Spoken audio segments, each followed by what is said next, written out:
live.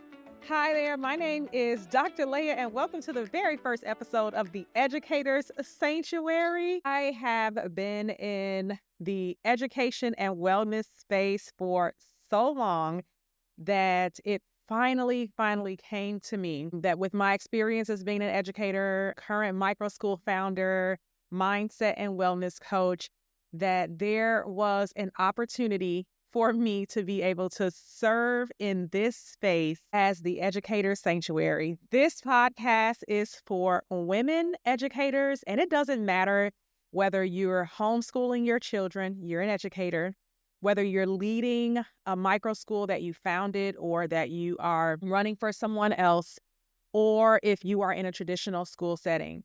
This is a space where we are going to be coming together to explore how to find balance, how to create purpose, and reclaim your power while navigating the unique challenges of education and leadership.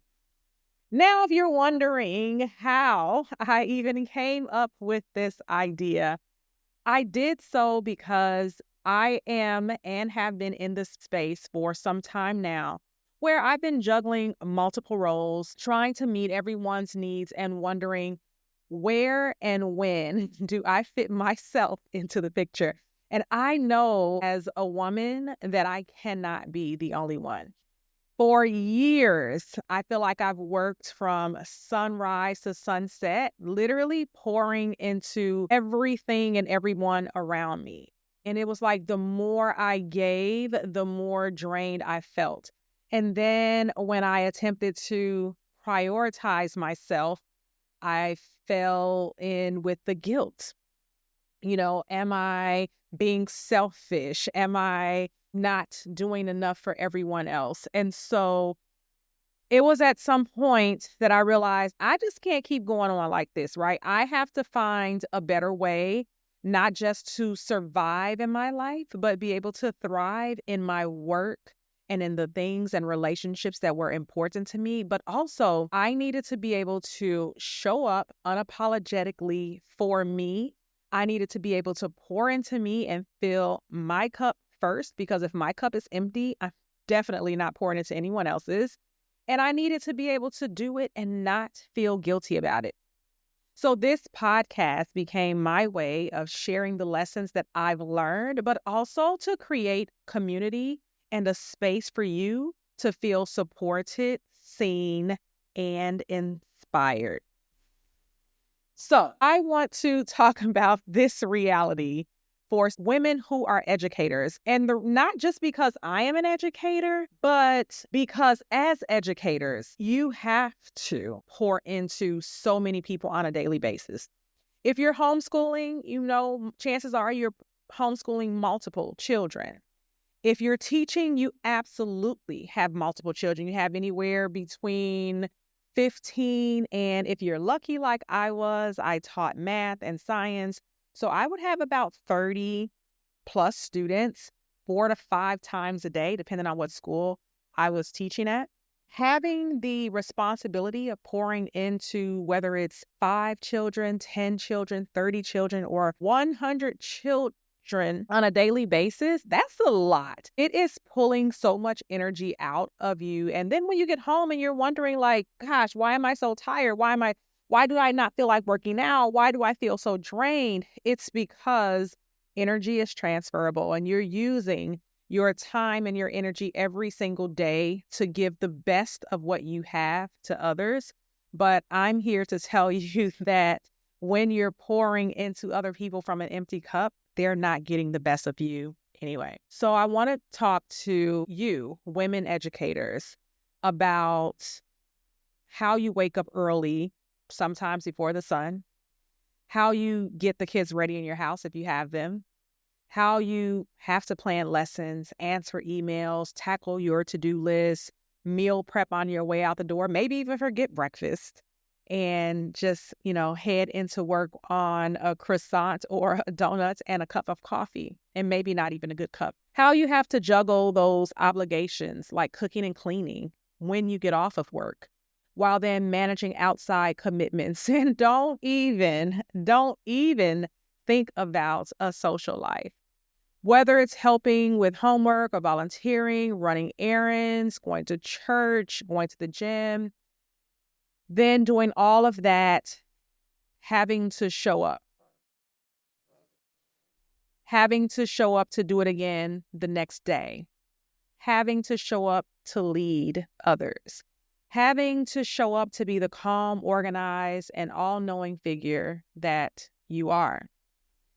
It's exhausting. And this is a time that I want you to just kind of breathe and just let it out, because you've probably been feeling like this for a long time. And you've probably been in a space where you felt like you've had to hold it together and you couldn't express yourself or your feelings, and you didn't want people to think that you were complaining. This is your space to acknowledge that it's exhausting. And often you're doing it without giving yourself the same space and grace that we care to give to everybody else. So I have a story. I have this most recent story. I remember I was running late and I'm trying to pack my daughter's lunch while answering a parent's email on my phone. Now, meanwhile, I do need to eat breakfast. I haven't done that. I do need to make my own lunch. I didn't do that. I ended up running out of the door, getting everything that I thought I needed, getting to my workplace where I have to show up to teach kids. Not only did I not have anything to eat, I also had forgotten my plans, my laptop. I literally just showed up with a purse and I had nothing. And it was at that moment when, one, I knew I wanted to cry, but two, it was the guilt that hit me from every angle. Am I being present enough for my children? Am I being present enough or professional enough for the families that I serve? Am I even honoring myself? By the time I needed to sit down to teach, it's needless to say that I felt like I had already failed the day before it even started. I needed to call my neighbor, hey, how do I get my plans? And asking my neighbor if I, remotely unlock my door, would she be able to go in and get it? It was just a mess of a day. And I just knew that I couldn't continue just being in a place where I just felt like I had lost control over everything, especially when it was just 9 a.m. in the morning.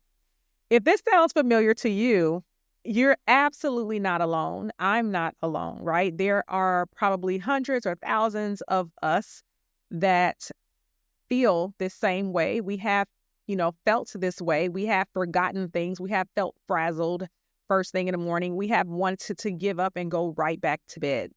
This is why we're here, to talk about how we can shift this dynamic and create lives that feel aligned and fulfilling, right? Not just getting up and running out of the door every single day, but being able to create a life that fulfills us first so that we can go ahead and pour into other people. And so I started to do a lot of things differently after that day. I started making non-negotiables with myself. I started being able to say, this is my time and these are my boundaries, and it doesn't matter who or what needs me. I need me first.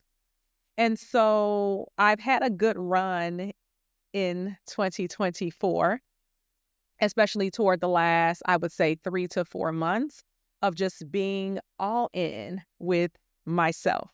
And so now we are at the top of 2025, and I actually want to propose a challenge to you, something to help you start filling your cup by making yourself some non-negotiable. Now, what I'm going to propose, these are simple, intentional wins that you can commit to every single day.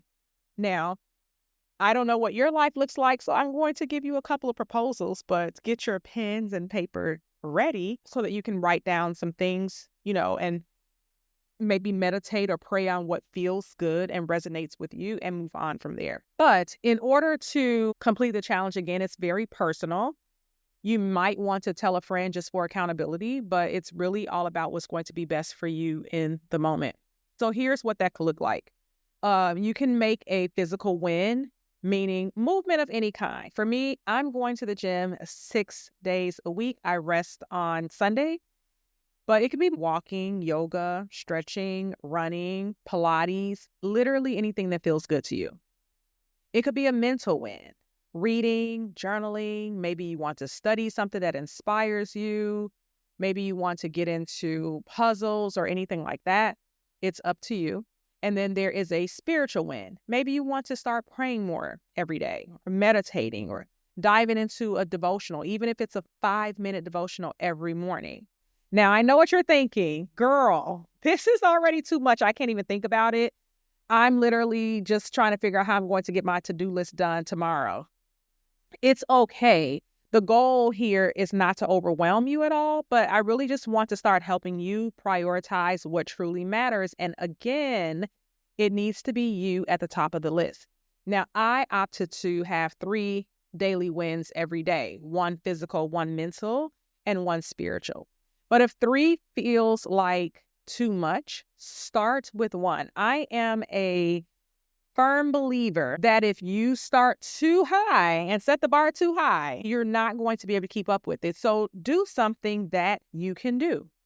Make a non-negotiable that feels right and feels realistic. For example, if you are skipping breakfast each morning, maybe a non-negotiable is that you make yourself some breakfast at night so that you can have something to eat every single morning.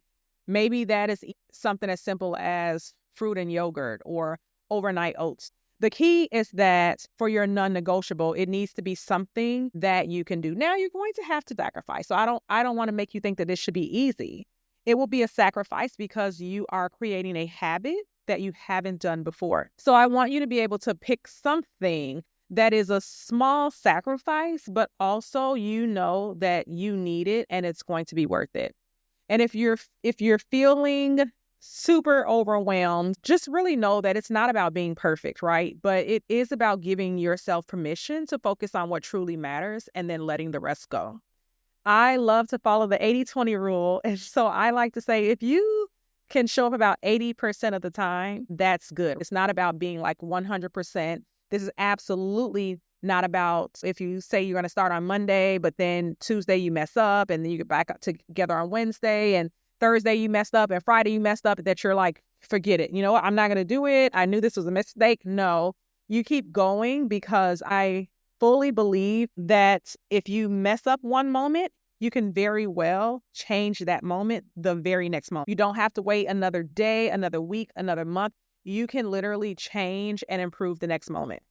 This challenge is really about reclaiming a little bit of your energy and purpose every single day. You deserve to be cared for just as much as the people that you're having to get up and care for. And so I want to challenge you to start putting yourself first, even if it means you have to make a sticky note about meeting your challenge goal every day and put it somewhere where you know that you're going to see it.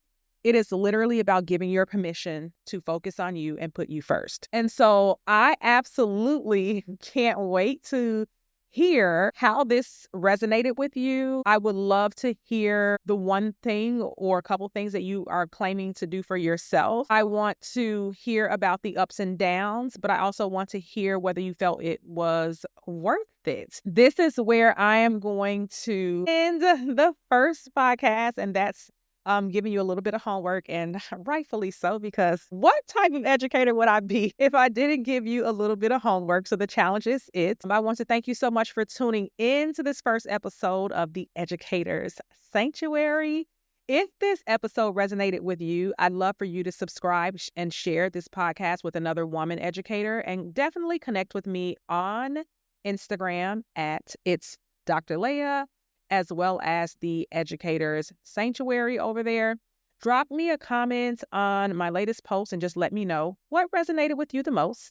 What would you like me to discuss in future episodes? And if you loved this so far, go ahead and turn on your notifications so you're alerted whenever a new episode drops. But until then, please remember that you are capable, you are powerful, and most definitely, you are worthy. You've got this. Talk to you later.